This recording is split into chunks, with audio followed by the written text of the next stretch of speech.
in the next session of spoken English.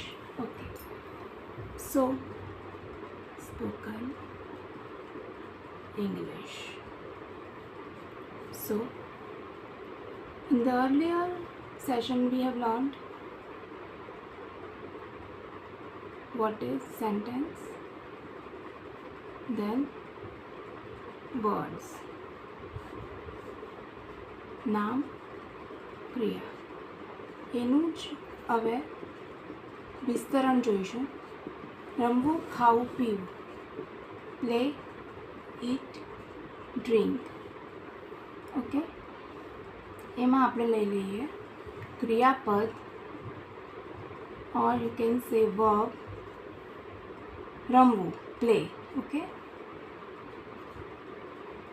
Sachin રમે છે. 3 sentence હું લખું છું.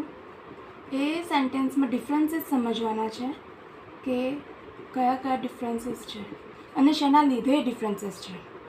ઓકે, તો સચિન રમે છે, સચિન નામ છે. It doesn't affect anything. Okay, આ ક્રિયા છે. રમે છે, કયો કાળ છે? સચિન રોજ ક્રિકેટ રમે છે. અથવા એ જ્યારે રમી રહ્યો હતો એ સમયે એનું રોજ રમવાનું થતું હતું, તો ત્યારે પ્રેઝન્ટ ટેન્સમાં જોઈ લઈએ એને, તો એ વસ્તુ સચિન રમે છે એ વાક્ય બનશે વર્તમાન કાળનું. સચિન રમ્યો, સચિનની રમવાની ક્રિયા પતી ગઈ, એ વાક્ય બનશે કોઈ પણ ક્રિયા જે પતી ગઈ હોય તે ક્રિયા આવશે ભૂતકાળમાં. સચિન રમશે,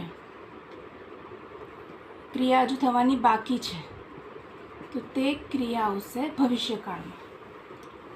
સચિન રમે છે વર્તમાનકાળ, સચિન રમે ભૂતકાળ અને સચિન રમશે ભવિષ્યકાળ. ઓકે, હવે નામમાં કોઈ ફેરફાર નથી થયો પણ ક્રિયામાં થયો છે.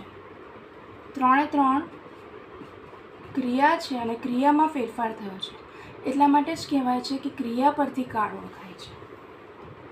લાસ્ટ સેશનમાં જોયું ક્રિયા પરથી કાળ ઓળખાય છે અને તેનું જ આ કારણ છે.